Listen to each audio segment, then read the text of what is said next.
देखो मेरा केपी के आने में कोई मफाद नहीं, मैं कराची से आया हूं ना आपके लिए और अपने खर्चे पे। मुझे अल्लाह जज़ाए खैर दे प्रिंसिपल साहब को, इन्होंने मुझे कहा मुफ्ती साहब भाई यार आपका आने जाने का रिटर्न टिकट मैं दूंगा। मैंने कहा नहीं, मैं अपने खर्चे पे आऊंगा।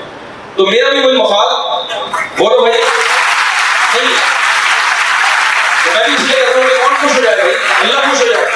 तो आज एक अज़म करें, जितनी गर्ल्स यहाँ बैठी, जितने बॉयज हैं, किसी कीमत पे नमाज नहीं छोड़ेंगे। इससे आपको मोटिवेशन मिलेगी, इससे आपका अल्लाह से ताल्लुक बहाल होगा। समझ में आ रही बात नहीं आ रही? दो बातें मैंने की थी, एक हो गई। दूसरी बात देखो, इस वक्त मैंने बताया ना अंग्रेजों की अच्छी चीजें लो, क्या बहुत सारी अच्छी चीजें भी हैं। डिसिप्लिन है, लाल बत्ती जल रही होगी ना, चाहे कोई ट्रैफिक ना भी हो, फिर तमीज से गोरा खड़ा रहेगा। हमारे पर यूं देखेगा, यूं देखेगा, भड़का हुआ नहीं रहेगा। ये गलत है ना। वो कानून के पाबंद है, वो अपने मुल्क से मोहब्बत करते हैं। जिन्होंने आपको मिसाल दी ना, इंडिया चांद पे पहुंच गया, अच्छी बात है, इंडिया को मुबारकबाद दो, लेकिन अपने मुल्क को किसी के सामने रुस्वा मत होने दो। मेरे सामने जब कोई मजाक उड़ाता है ना, इंडिया चांद पे पहुंच गया, पाकिस्तानी ये कर रहे हैं, ये कर रहे हैं, मैंने कहा ठीक है इंडिया चांद पे पहुंच गया, अभिनंदन से बोलो दोबारा तरफ चक्कर लगाओ जहां से चांद पे तुम चले गए, तो दोबारा लाहौर का बॉर्डर क्रॉस करके आओ। अभिनंदन, पिछली दफा हमने तुम्हें दूध पत्ती पिलाई थी, हमारा दूध इतना सस्ता नहीं कि हर दफा दूध पत्ती पिला के अपने वापस दूध भी महंगा हो गया, पत्ती भी महंगी हो गई, चीनी भी महंगी हो गई है। इस दफा दूध पत्ती चांद पे जा सकते हैं, ठीक है, हमारी तरफ से इंडिया को मुबारकबाद। लेकिन हम इतने गिरे पड़े नहीं है जितना हमारा मीडिया हमें दिखा रहा है, इतने नहीं गिरे हम लोग। कोई मुल्क आए तो सही ना हमारे बॉर्डर की तरफ बढ़ के तो देखे। तो आप अपने ही मुल्क से, और इंडिया के अंदर के हालात इतने अच्छे नहीं है जितने आपको दिखाए जा रहे हैं। वहां जो अकलियतों पे, ईसाइयों पे, मुसलमानों पे जो जुल्म हो रहा है, वो आपकी सोच जहां खत्म होती है ना, वहां से वो जुल्म शुरू होता है। इंडियन गवर्नमेंट उस पर क्यों कंट्रोल नहीं करती? चांद पे जाना ज्यादा जरूरी है, अपनी कौम को अमन देना पहले ज्यादा जरूरी है। एक पॉजिटिव चीज नजर आ रही है, चांद पे चले गए। अंदर के जो हालात हैं, हम तो मिलते हैं ना दुनिया में, सफर करते हैं, पता है।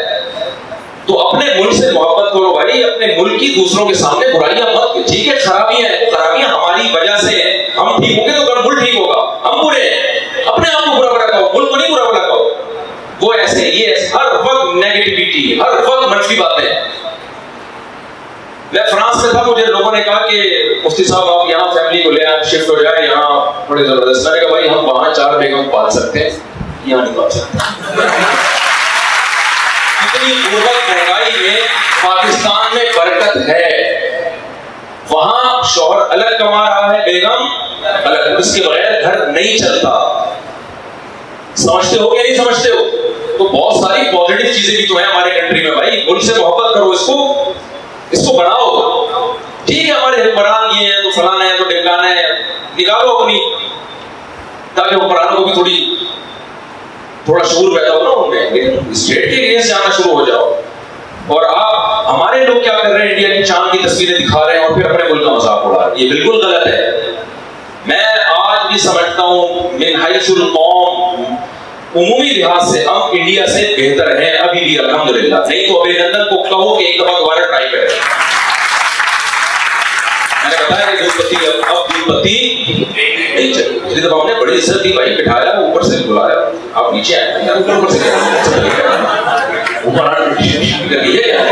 हमारे पायलट बड़े अल्हम्दुलिल्लाह, उन्होंने कहा कि काइंडली आप नीचे तशरीफ लाइए। और देखो कितना यार हमारी फौज का हौसला कितना था।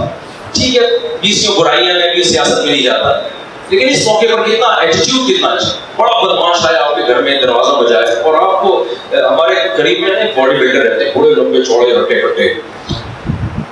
हुआ ये कि एक आदमी फ्लैट, वो कहीं गिरा, वैसे ही ऊपर देख रहा था बेचारा, शरीफ आदमी, ऊपर कोई बारीक सा लड़का, उसको ये शक हुआ कि मेरी बेगम को झांक रहे हैं, मैं नहीं गिरा।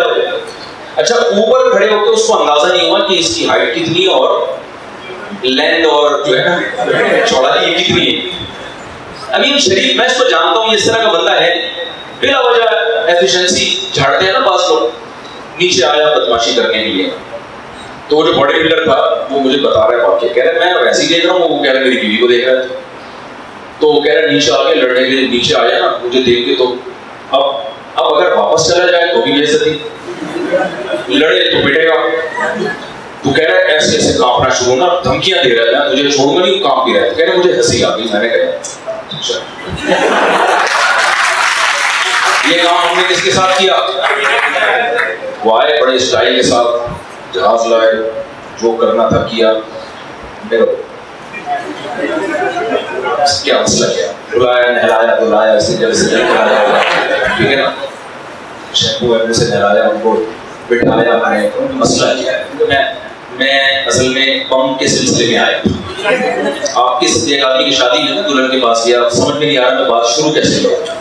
बात लोग होते हैं बहुत ही अदब उनपे बहुत हावी होता है, तो वो अपनी वाइफ से कहते हैं कल मेरी आपसे शादी हुई थी, इस सिलसिले में हाजिर थे।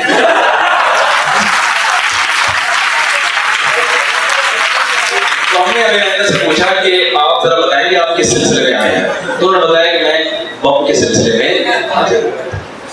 मैंने कहा देखिए आपको आने पर पाबंदी नहीं है, आप जब आए तो काइंडली जरा बता। ये गलत तरीका है, एकदम धड़ा से घुसे, ना कोई पासपोर्ट आपके पास, ना कोई वीजा लगवाया आपने, ये इलीगल है ना। कोई पासपोर्ट वीजा बना के आओ, हम आपको बुलाएंगे, आपको मुफ्त ऐसे ही उठे और बॉर्डर क्रॉस करके आ गए। कितने तमीज से हमने उनको बिठा के तौलिया वौलिया तस्वीरें ली, चाय पिलाई और तमीज से हमने रुखसत कर दिया। ठीक है हम चांद पे नहीं गए, लेकिन दूध पत्ती हमने पिलाने का रिकॉर्ड है। कभी किसी आर्मी ने किसी आर्मी के फौजी को इस तरह से दूध पत्ती पिला के अपने खर्चे पे वापस, यही पॉजिटिव चीज है भाई। तो इंडिया को मुबारकबाद दो, अच्छी बात है, अल्लाह और तरक्की दे आपको, लेकिन ऐसा नहीं हो हम अपने मुल्क को रुस्वा कर रहे हैं और अपने मुल्क को हम जलील होने दें अपने आप को, ये नहीं हो सकता भाई। और आखिरी बात ये कि देखो बेहयाई बहुत तेजी से फैल रही है। इन्नल्लज़ीना युहिब्बूना अन तशीअल फ़ाहिशतु फ़िल्लज़ीना आमनू, अल्लाह ने कुरान में फरमाया जो लोग मुसलमानों में बेहयाई को प्रमोट करते हैं उनके लिए दर्दनाक अज़ाब है, दुनिया में भी आखिरत में भी। दुनिया में अज़ाब जब मिलेगा जब कोई इस्लामी रियासत हो, वो सजा देगी, वो नहीं देगी तो आखिरत का अज़ाब उससे कोई नहीं कर सकता। आज हमारी लड़कियां हमारे लड़के बहुत से लोग दीन से दूर है और सोसाइटी में बेहयाई को प्रमोट कर रहे हैं। देखो इस्लाम ने ये नहीं कहा कि मर्द और औरत एक दूसरे से दूर रहे, इस्लाम ने एक इंसानों वाला रास्ता बताया। गधे घोड़ों वाला तरीका गलत है। गधे घोड़ों का फिजिकल रिलेशन होता है, रिश्ता नहीं बनता। कोई शख्स अपना गधा लेके खड़ा हो आपके पास और तारुफ करवा रही है मेरा गधा है, ये इनकी खाला है, इनकी फुफू है। कभी सुना आपने? कभी सुना भाई? क्यों नहीं होता? उनमें निकाह नहीं होता, फिजिकल रिलेशन होता है। तो मर्द और औरत में निकाह ये पैगंबरों का तरीका है, ये तहजीब याफ्ता होने की अलामत है। और विदाउट शादी विदाउट निकाह रिलेशन कायम करना ये हैवान और दरिंदों का तरीका है। आप दरिंदों वाले तरीके को पसंद करोगे या पैगंबरों वाले तरीके को? उसको प्रोमोट करो। लड़कियां अक्सर ये कहती हैं हम अभी डॉक्टर बन रहे हैं, एक्चुअली हमने शादी कर ली तो एक्चुअली हमारे एक्चुअली देखो बेहतर है, एक्चुअली अपने अभी वो असल में मैंने हाउस तो मैं जो लड़के बैठे हैं उनसे एक बात कहता हूँ, यार आप अपना सर क्या करो बस। जो लड़की पढ़ रही है आपको ठीक है शादी होगी, मैं आपके यहाँ निकाह का पैगाम भेजूंगा, आप कबूल करो उस पैगाम को, उसके बाद मैं आपकी पढ़ाई में रुकावट बोलो नहीं। देखो बुखारी की हदीस सुनाता हूँ मैं, उसके बाद समझ में आएगी। नबी सल्लल्लाहु अलैहि वसल्लम की खिदमत में खातून आई, उन्होंने अर्ज़ किया या रसूलल्लाह मैं आपसे निकाह करना चाहती हूँ। आप सल्लल्लाहु अलैहि वसल्लम को रग़बत नहीं थी, एक सहाबी खड़े हुए, उन्होंने कहा मेरा निकाह करा दे। उन खातून ने उन सहाबी को देखा, समझ में आ गए, वो पसंद कर लिया। आप सल्लल्लाहु अलैहि वसल्लम ने फरमाया ठीक है मैं तुम्हारा निकाह इनसे बढ़ा देता हूँ, तुम मेहर का इंतजाम करो। वो मेहर का इंतजाम नहीं था, वो खातून भी गरीब थी, वो सहाबी भी गरीब थे। आखिर में क्या हुआ, आपने फरमाया उन सहाबी से कि तुम्हारे पास कुरान कितना याद है? उन्होंने कहा कि या रसूलल्लाह इतनी सूरतें मुझे याद है। आपने फरमाया अपनी बीवी को ये सूरतें याद करा लेना, ज़व्वजतुका बिमा माअका मिनल कुरान, यही तुम्हारा महर है। क्या मतलब? जो नॉलेज तुम्हारे पास है वो शेयर करके किसको दे देना? बीवी को। तो निकाह से नॉलेज खत्म हो रही है बढ़ रही है? वो तो एक मिसाल है ना, एग्जांपल है। तो एक डॉक्टर लड़की से शादी करेगा तो मैं समझता हूँ इससे नॉलेज शेयर होगी ना, दोनों मुआविन मददगार बने। आप क्यों कह रहे हैं डॉक्टर लड़की से शादी करते ही घर के लास्ट में मैंने पोछे ही लगवाने उससे, बर्तन ही धुलवाने उससे। इस चक्कर में फिर लड़कियां शादी नहीं करती, उम्रें निकल जाती हैं उनकी। तो भाई आप थोड़ा सर्च क्या करो, बोलो ना। मेरी बच्ची माशाल्लाह कभी बालिग हुई थी, मैंने उसकी शादी कर दी, हालांकि उसको पढ़ने का बड़ा शौक था। ससुराल से मैंने कहा अपने घर की बातें इंसान शेयर नहीं करता, लेकिन बात सब मोटिवेशन के लिए शेयर करनी पड़ती है। उनके जब रिश्ता आया मैंने कहा भाई देखें यहाँ तक मैंने पढ़ाया है, अगर आप आगे पढ़ाएंगे तो ठीक है। हम पढ़ाएंगे तो पढ़ रही है अल्हम्दुलिल्लाह, ससुराल जाने के बाद पढ़ रही, बल्कि ज्यादा अच्छा पढ़ रही है। तो इस कल्चर को प्रोमोट करना चाहिए। निकाह को एजुकेशन और तालीम में रुकावट बोलो, अम्मा को अपनी बता दो जाके, अम्मा जो बहू आएगी ना, इत्तेफाक से वो मेडिकल कॉलेज में 2 साल पढ़ चुकी है, मैंने वादा कर लिया है कि बाकी 2 साल मैं कंप्लीट करूंगा। कितने यहाँ मादरत के साथ लौंडे लबाड़े बैठे हुए हैं, छड़े छाड़ बैठे हुए हैं, इनके लिए इंतजाम होगा कि नहीं होगा? लेकिन जरूरत क्या करना है? बड़ा, और इससे भी ज्यादा बड़ा जरूरत करूंगा। वो जरूरत ये है कि बीवी की सारी जिंदगी को, हमें ना ससुराल वालों को रेडीमेड डॉक्टर चाहिए होती है बहू। बाप का खर्चा होता है बेटी को पढ़ाने पर, सारा खर्चा कौन उठाता है? बाप। फायदा कौन उठाता है? ससुराल, फ्री पॉकेट में। उनको रेडीमेड डॉक्टर चाहिए। मैं कहता हूं अगर ससुराल अपनी बहू से फायदा उठा रहा है तो खर्चा किसका होना चाहिए इसकी तालीम पे? ससुराल का होना चाहिए। इस कल्चर को प्रोमोट करें।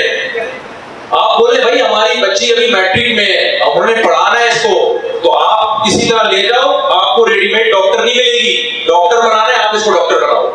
फिर पता चलेगा ससुराल कितना सिंसियर है डॉक्टर से शादी करने में। ससुराल चाहता है पेड़े खाए, अपनी जिम्मेदारी ना उठाए और रेडीमेड उसको डॉक्टर मिल जाए। इसको खत्म करो। तो मैं कहता हूं भाई जिन नौजवानों को अल्लाह ने माली वुसअत दी है, वो कहें कि भाई मैं शादी करूंगा, लड़की तो अगर वो पढ़ रही है तो मेरी बीवी बनने के बाद एजुकेशन का बाकी खर्चा किसके जिम्मे होगा?